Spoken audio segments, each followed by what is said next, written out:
Olá, boa noite. Boa noite. Ministro da Segurança, Raul Jungmann, diz que balas do caso Marielle e Anderson foram roubadas dos Correios na Paraíba.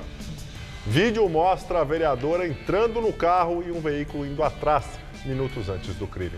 Em depoimento, a assessora revela detalhes do assassinato. Familiares, amigos e políticos voltam a protestar em frente à Câmara Municipal e à Assembleia Legislativa do Rio. Procuradora-geral faz balanço da Lava Jato. Raquel Dodge reforça a importância das provas para validar as delações. Intervenção no Rio completa um mês e plenário do STF vai decidir validade da medida. E para evitar desgaste, presidente Temer cancela a viagem ao estado marcada para domingo. Edson Fachin do Supremo nega novo pedido da defesa para tentar evitar a prisão de Lula. Você acompanha essas e outras notícias após o intervalo. Até já. Tá a fim de escrever a sua própria história? Que tal dirigir a sua própria vida? Então corre pra cá, que a sua hora chegou. Bem-vindo ao Mundo Casper, o lugar certo para você pensar, criar e questionar. Na Casper, razão e emoção se unem para fazer diferente, fazer melhor. E você, aceita o desafio? Tem muita coisa nova te esperando por aqui. Faculdade Casper Líbero. Paixão por comunicação. Você já parou a pensar que quando a gente toma a coragem de realizar um sonho ou enfrentar o medo, parece que tudo conspira a favor? Pois esse é o tema do novo livro do Mário César Cortella, que, claro, ele vai estar no Todo Céu dessa sexta para falar exatamente sobre isso. E coragem não é ausência de medo. Coragem é capacidade de enfrentar o medo. E tem também o som de Pedro Mariano. A esperança dança na corda bamba de sombrinha. Olha que legal. Tudo isso no Todo Seu, hoje, 10h30 da noite. Falta você, então vem. Pode se machucar.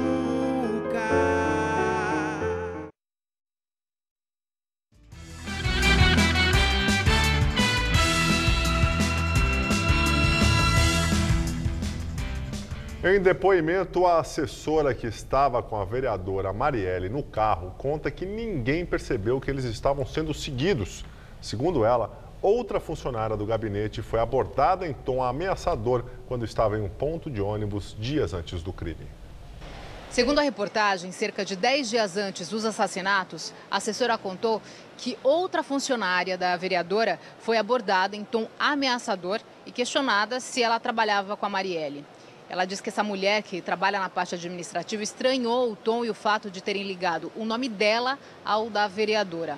A assessora que estava no carro de Marielle também contou que não percebeu que eles estavam sendo seguidos e que segundos antes de ouvir o barulho da rajada de tiros, a vereadora teria falado ué, em tom de dúvida, assim que o veículo entrou na rua João Paulo I, no bairro do Estácio, local do assassinato. Quando atingido, o motorista teria dito apenas ai. A assessora contou também que se abaixou para tentar se proteger e que a Marielle caiu sobre ela. E o carro, que estava em velocidade baixa, continuou andando e foi a assessora que conseguiu se esticar e puxar o freio de mão para parar o veículo. No fim da tarde foram divulgadas imagens de uma câmera de segurança que mostra o momento em que o carro em que estava a vereadora sai da rua do evento da Lapa, onde ela participou de um debate antes do crime. 10 segundos depois, um outro veículo sai logo atrás. A perícia da Polícia Civil do Rio disse que a munição que matou a vereadora Marielle Franco e o motorista Anderson Gomes é do mesmo lote da usada na chacina em Osasco, Barueri, em 2015. Agora à noite, o ministro da Segurança, Raul Jungmann, afirmou que as balas usadas nos crimes foram roubadas da sede dos Correios na Paraíba. Segundo ele e a Polícia Federal, já abriu mais de 50 inquéritos para apurar o desvio da munição. No Agile Branco, onde estavam as vítimas, os criminosos deixaram para trás R$ 346 e 3 celulares. Os investigadores acreditam que o fato de nada ter sido levado sustenta a linha de que Marielle foi executada. A polícia identificou que a munição que matou a vereadora Marielle Franco foi vendida para a Polícia Federal de Brasília em dezembro de 2006.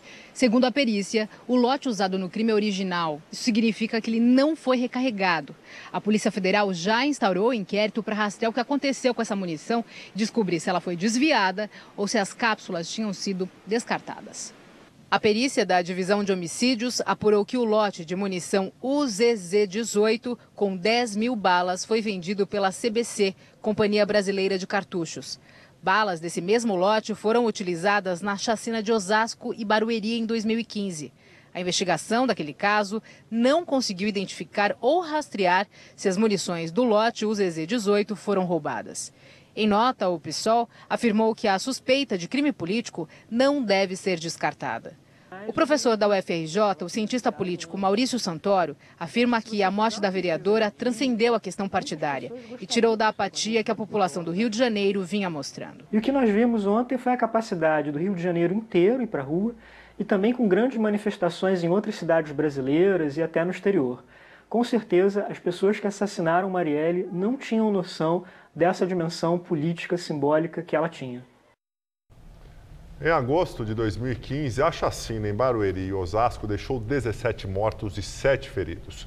Segundo o promotor Marcelo Oliveira, que atuou no caso, uma das testemunhas mencionou que um sargento havia desviado munição e mandado para o Rio de Janeiro. As informações são do jornal O Estado de São Paulo. Os crimes ocorreram em 8 lugares diferentes, mas foram realizados pelo mesmo grupo. 4 policiais militares e um guarda civil, armados e encapuzados, cometeram as execuções para vingar as mortes de um policial e de um guarda dias antes. Há 2 semanas, o último réu, o PM Vitor Cristilder, foi condenado a mais de 119 anos de prisão. Em setembro do ano passado, o soldado da rota Fabrício Eleutério, o policial militar Tiago Henklan e o guarda civil Sérgio Manhanha também tiveram penas superiores a 100 anos. Em uma entrevista hoje ao jornal O Estado de São Paulo, o promotor Marcelo Oliveira, que representou a acusação nos julgamentos em Osasco, lembrou que o Rio chegou a ser citado no júri em março. No depoimento de um capitão do Exército chamado pela defesa, houve a menção de que um sargento havia extraviado munições e enviado para o Rio. Ele foi mandado embora da corporação, segundo este capitão. Um dos condenados pela chacina, o policial militar Vitor Cristilder, havia servido ao Exército e a acusação tentava descobrir uma eventual relação dele com a aquisição ilegal das munições usadas no crime. O promotor afirmou que perguntaram sobre a munição se o Vitor tinha acesso, mas como testemunha de defesa, o capitão, claro que disse que ele não tinha. Intervenção federal na segurança do Rio completa 1 mês e até agora nada da verba prometida pelo governo. Além dos chefes da Polícia Civil e Militar, quase nada mais mudou em 30 dias. Foi um período igualmente violento, marcado por tiroteios em comunidades, homicídios e latrocínios que não recuaram e arrastões em vias como a linha amarela. Indicativo de que os criminosos não se intimidaram com a presença das Forças Armadas no comando da segurança no Rio. Em operações pontuais na Vila Kennedy, o Exército tentou mapear as ações dos traficantes na favela e causou polêmica ao encarregar os soldados de fotografarem os moradores junto com o documento de identidade para consultar antecedentes criminais. Além disso, o dinheiro federal prometido por Michel Temer ao interventor, o general Braga Neto, e ao ministro da Segurança, Raul Jungmann, não chegou. O remanejamento de verbas ainda estaria sendo estudado pela área econômica. O assassinato da vereadora Marielle Franco, junto com o motorista dela, aumentou a cobrança por resultados e fez o presidente Michel Temer desistir de ir ao Rio para um balanço da intervenção que a vereadora criticava. A viagem estava programada para o domingo, quando Temer iria divulgar dados supostamente positivos. Até ontem, o presidente ainda cogitava com assessores a possibilidade, mas o receio de um eventual desgaste na própria imagem falou mais alto e Temer cancelou o evento. No início da semana, o PSOL pediu ao Supremo Tribunal Federal a anulação do decreto presidencial que determinou a intervenção federal na segurança pública do Rio de Janeiro. Para o partido, a medida adotada pelo presidente Michel Temer tem caráter eleitoral. O Palácio do Planalto nega a acusação. Hoje à tarde, o ministro Ricardo Lewandowski, do Supremo Tribunal Federal, determinou a análise pelo plenário da Corte da ação do PSOL, que pede a anulação do decreto de intervenção na segurança pública do Rio. Ainda não há data para o julgamento. Familiares, amigos e políticos voltaram a protestar hoje em frente da Câmara Municipal e da Assembleia Legislativa do Rio pelos assassinatos de Marielle e Anderson. Após os protestos de ontem, que reuniram uma multidão no centro do Rio de Janeiro, a Câmara Municipal da cidade acordou ainda com as marcas da dor que os assassinatos da vereadora Marielle Franco e do motorista Anderson Gomes causaram. Pedidos de justiça e fim da intervenção e da Polícia Militar foram pichados por toda a extensão da Câmara. A cerca de 700 metros do local, na Praça Maria Lago, pessoas ligadas ao PSOL, partido da vereadora, e também familiares de Anderson se reuniram em um momento de indignação e comoção. Emocionada, a vereadora Talíria Petroni leu um poema que foi feito para Marielle em 2016 para sua candidatura. E a cidade vai parar para te ver passar e fazer seu tempo e contar sua história. As palavras fortes do poema só não previam que o nome de Marielle fosse falado pela cidade não só pelas conquistas políticas, mas por uma execução a tiros. Com a voz embargada, o amigo de Marielle, também vereador do partido, Davi Miranda, disse inconformado o que motivou a morte de Marielle. Porque ela gritou para essa sociedade parar de matar gente preta. Também no local, os familiares do motorista Anderson, que foi baleado e morto junto com Marielle, acompanhavam um ato muito comovidos. O Alex, primo dele, também motorista, era quem ia dirigir o carro com Marielle no dia do assassinato, mas não pôde ir por causa do braço machucado. Outro ato foi convocado novamente aqui para o centro do Rio. Cerca de 1000 manifestantes se reuniram em frente à Assembleia Legislativa do Estado.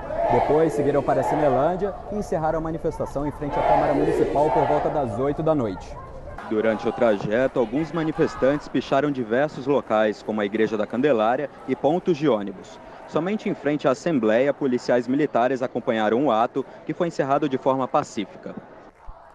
Um policial militar foi morto num assalto em Paciência, na zona oeste do Rio. Segundo a polícia, o soldado Jean Felipe Carvalho estava de folga e reagiu. Ele matou um dos assaltantes, mas foi baleado por outros. É o 26º policial assassinado no Rio, somente este ano. A Operação Lava Jato completa 4 anos amanhã e está na 49ª fase. Hoje, ao fazer um balanço, a Procuradora-Geral da República, Raquel Dodge, reforçou a importância das provas para validar as delações. O balanço apresentado pela Procuradora-Geral da República, Raquel Dodge, mostra que mais de 100 pessoas respondem às ações penais relacionadas à Lava Jato no STF. 12 governadores são alvos de inquéritos no Superior Tribunal de Justiça. Entre eles, o governador de São Paulo, Geraldo Alckmin, do PSDB, de Santa Catarina, Raimundo Colombo, do PSD, e de Tocantins, Marcelo Miranda, do MDB. O balanço revela ainda que, até agora, 134 acordos de delação premiada foram encaminhados ao Supremo Tribunal Federal e aguardam homologação. Dodge afirmou que não é simples trabalhar com este instrumento, que só deve ser usado quando há provas e total respeito ao cumprimento das cláusulas, uma forma de evitar problemas no futuro. Considero que tão importante quanto desvendar os crimes por meio de colaborações premiadas é cumprir os termos da colaboração, exigir dos colaboradores que entreguem provas. E tenho feito isso diuturnamente. Exigir dos colaboradores que não apenas prestem declarações inculpando terceiros, mas apresentem claramente os indícios do que afirmam. Desde março de 2014, a operação levou para a cadeia personagens influentes da política e da economia brasileira. Entre elas, o ex-governador do Rio de Janeiro, Sérgio Cabral, do MDB, o empreiteiro Marcelo Odebrecht, o ex-senador Delcídio do Amaral e o ex-presidente da Câmara, Eduardo Cunha, do MDB. Os números da Justiça Federal no Paraná, que tem o juiz Sérgio Moro à frente, são ainda maiores. Segundo o Ministério Público Federal, até agora foram 188 condenações e 123 réus, com penas que, somadas, chegam a 1.861 anos de prisão. O ex-presidente Lula foi um dos condenados por Moro. A pena dele na Lava Jato é de 12 anos e 1 mês de prisão, pelos crimes de corrupção passiva e lavagem de dinheiro, no caso que envolve o triplex em Guarujá. O Ministério Público Federal prevê a devolução de 11 bilhões e 500 milhões de reais, sendo que 1,5 bilhão já retornaram para a Petrobras. Para o coordenador da Lava Jato, Deltan Dallagnol, a maior preocupação dos procuradores é que o Supremo reanalise a prisão de condenado após segunda instância. O plenário do STF já liberou essa permissão, mas há expectativa entre os advogados que a Corte volte a analisar o assunto. Se mudar o entendimento, a medida poderia beneficiar Lula. A presidente do Supremo, ministra Carmen Lúcia, sofre pressão de políticos para levar o tema para o plenário, mas ela resiste. E agora o comentário de Josias de Souza, direto de Brasília. A Lava Jato, maior e mais eficiente operação anticorrupção da história, faz aniversário de 4 anos neste sábado. Há muito a festejar, a começar pela modernização dos métodos da Polícia Federal e da Procuradoria da República. Criou-se um modelo Lava Jato de investigação. O sucesso desse modelo está baseado em 3 novidades. 1. A corrupção passou a dar cadeia. 2. O medo da prisão estimulou as delações. 3. Os acordos de colaboração judicial impulsionaram as descobertas e propiciaram a recuperação de verbas roubadas. A má notícia é que o Supremo Tribunal Federal decidiu conspirar a favor da restauração da impunidade. A Lava Jato exibe números exuberantes, entre eles 220 condenações e a perspectiva de recuperação de mais de 11 bilhões de reais desviados.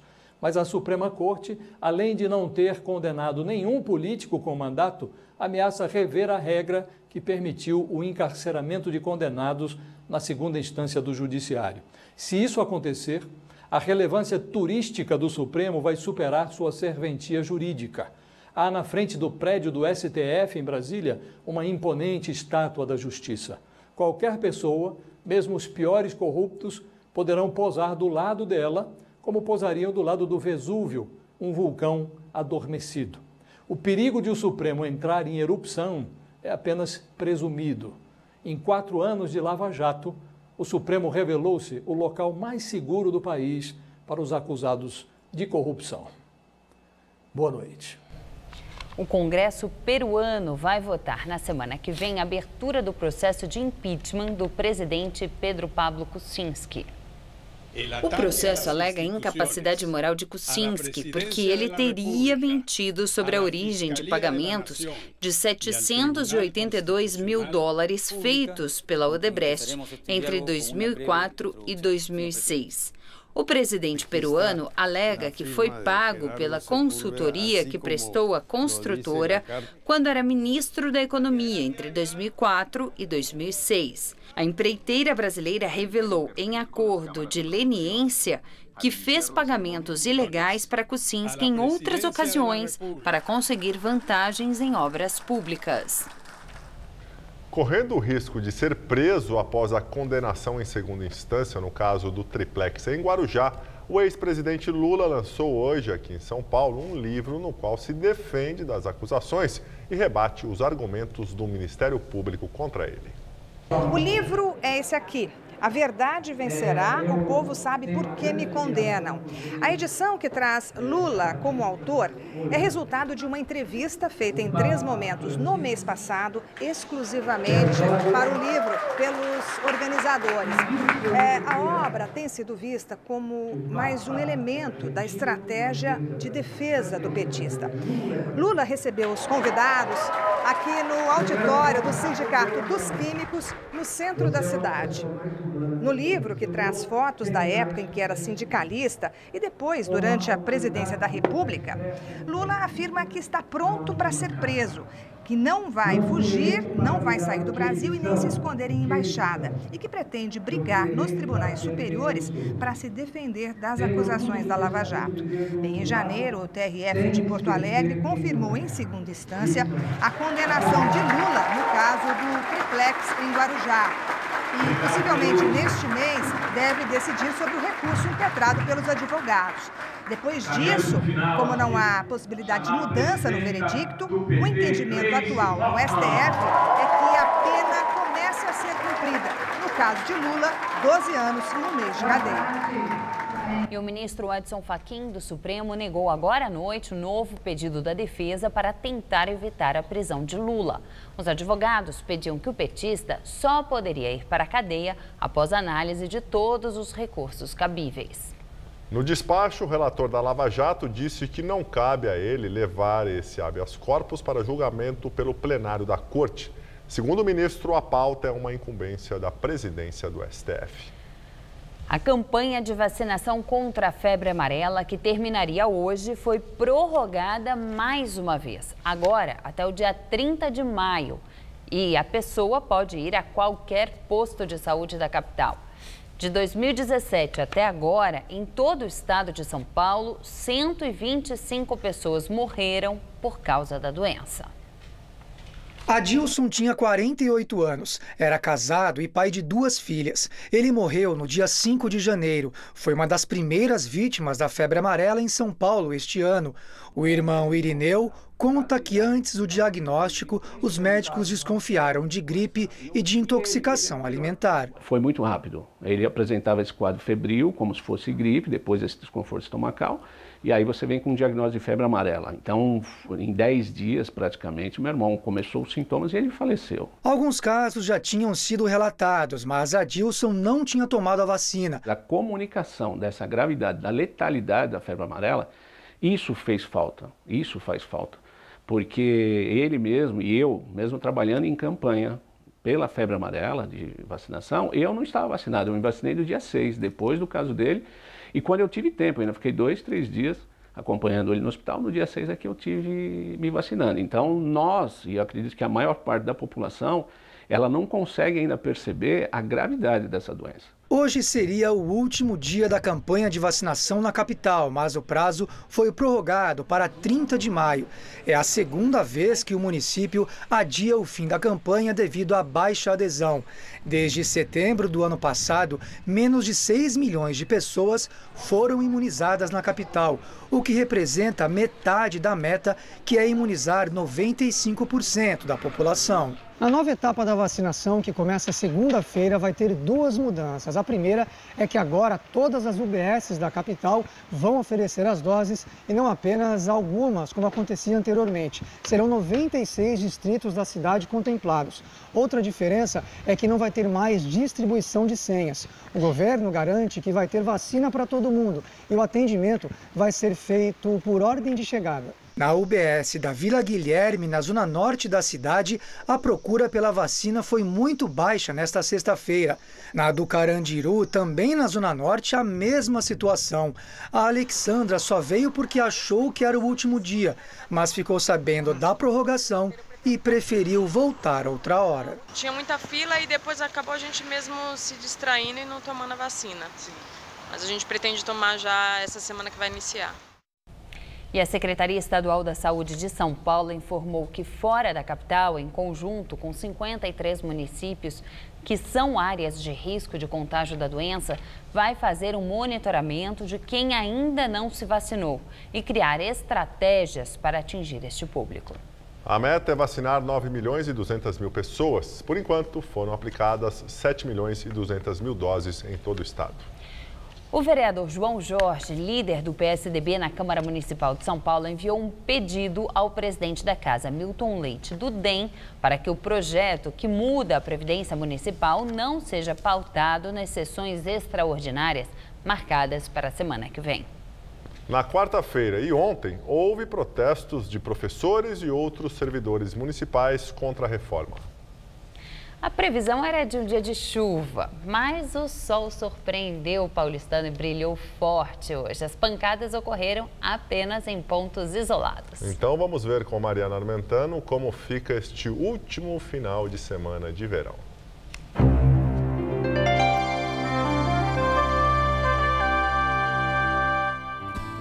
A gente vai se despedindo da estação mais quente do ano com muito sol e calor, com chuvas esperadas só entre a tarde e a noite aqui na capital no final de semana. Nessa madrugada teremos mínima de 20, máxima à tarde amanhã de 29 graus. Aí no domingo esquenta mais, faz até 31. E na segunda-feira, prepare-se para mais calor, viu? A máxima prevista é de até 33 graus por aqui. Aqui em São Paulo não teve muita chuva, né? Mas em Minas Gerais, ela castigou a capital do estado. Os moradores de Belo Horizonte ficaram assustados com os estragos. Houve queda de árvores e vários carros foram arrastados.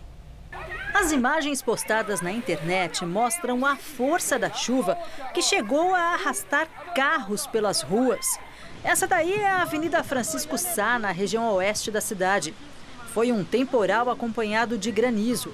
O céu, que estava com poucas nuvens desde a manhã, ficou encoberto rapidamente. E em pouco tempo, árvores caíram, inclusive sobre veículos. Bairros inteiros ficaram sem energia. Ainda não há informações sobre vítimas. A Defesa Civil de Belo Horizonte já emitiu alerta para chuvas fortes também neste sábado. O Ministério Público de São Paulo proibiu o prefeito João Dória, do PSDB, de usar o slogan Acelera São Paulo. O Ministério Público já havia ajuizado uma ação de improbidade administrativa contra Dória, alegando que o prefeito faz promoção pessoal ao usar a publicidade oficial da gestão sem caráter educativo, informativo ou de orientação social. A decisão ainda determina o pagamento de R$50 mil de multa diária em caso de descumprimento. A Prefeitura de São Paulo informou que ainda não foi notificada, mas que jamais utilizou publicidade oficial para promover o prefeito e vai recorrer da decisão.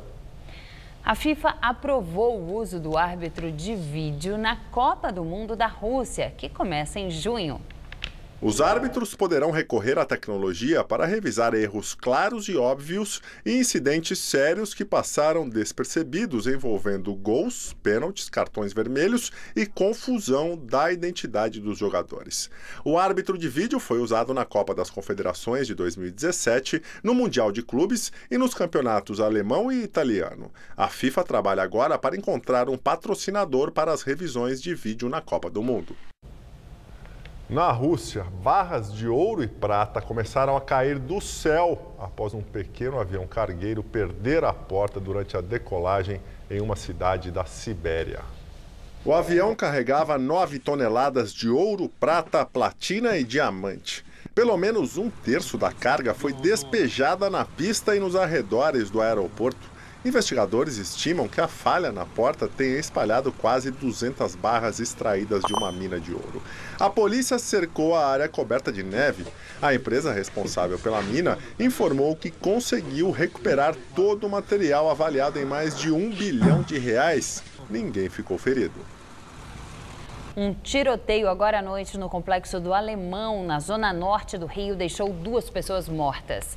Entre elas, uma criança de 4 anos que estava com a mãe, que também foi ferida no tiroteio. A Polícia Militar confirmou as mortes e disse que as vítimas foram alvo de balas perdidas. O confronto começou após uma perseguição da polícia a um carro suspeito. O ministro do Exterior britânico, Boris Johnson, acusou hoje o presidente da Rússia, Vladimir Putin, de ordenar o envenenamento do espião russo exilado na Inglaterra. Os britânicos citaram desde o primeiro momento a participação russa no ataque, mas essa é a primeira acusação direta a Putin. O Kremlin classificou a declaração de Johnson como chocante e imperdoável. O Kremlin voltou a dizer que a posição do Reino Unido no caso do envenenamento é preocupante e que haverá consequências diplomáticas e econômicas para os britânicos que incitam uma histeria anti-Rússia na Europa. Nós ficamos por aqui. A edição de hoje pode ser vista no site do Jornal da Gazeta. Uma boa noite, tenha um ótimo final de semana. Até segunda-feira, Juliana. Até, Gabriel. Uma ótima noite para você. Fique agora com Rony Von, no Todo Seu.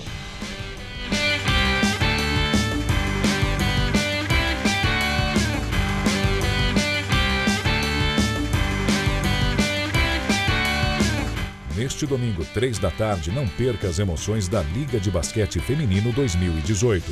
Assista agora, Tudo Seu.